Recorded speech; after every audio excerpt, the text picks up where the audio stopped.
The land code is a step towards self-government, and it will allow us to bring the decision-making authority to the community level, and ultimately the council, who represents the First Nation members, will have the authority to make decisions regarding the lands, regarding the protections of lands, and preservation of our culture in these lands.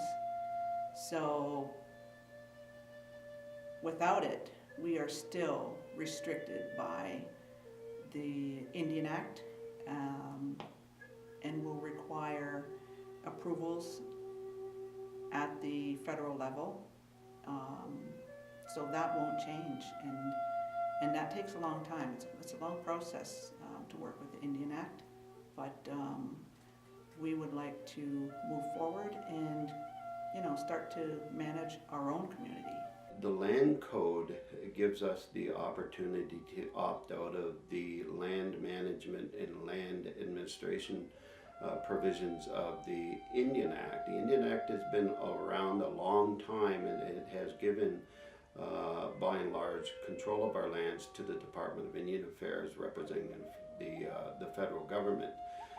So once we have control of the land and we can develop our own procedures and our own laws with respect to natural resources and economic development and ownership, then it gives us, I think, a significant start to assuming self-government the way it really should be. Community members have had lots of input on actually developing the code.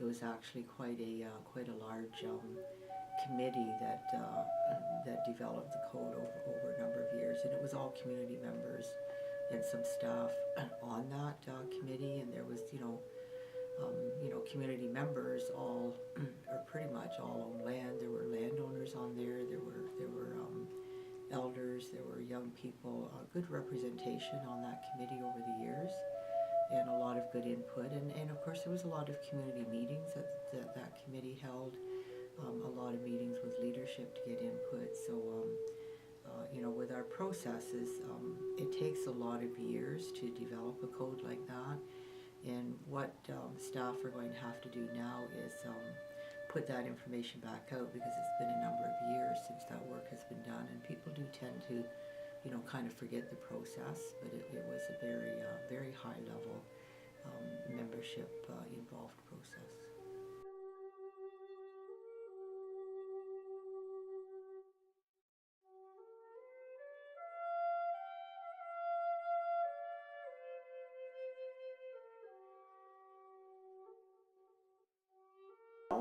As it is now, council makes laws, and they're sent to INAC for approval, and sometimes they approve and sometimes they don't.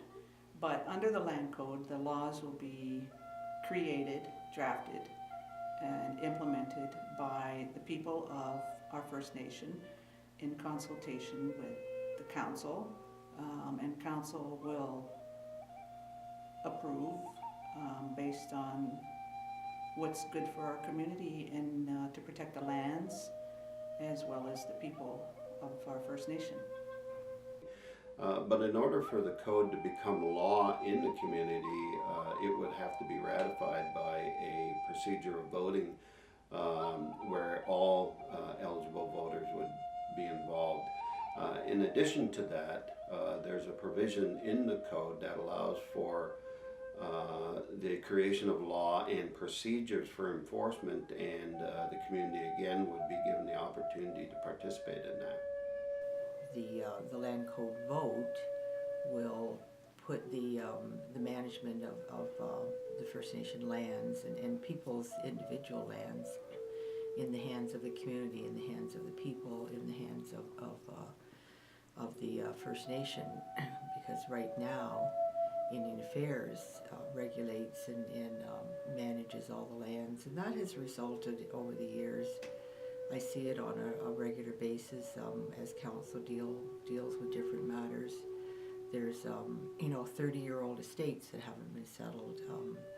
There's surveys that were either done wrong years ago or never done at all, and it takes it takes so long. But the regulations are and the management of the lands are done according to Indian Affairs standards, not according to community wishes and community norms. So it's it's part of taking back jurisdiction, part of pursuing self-government and independence.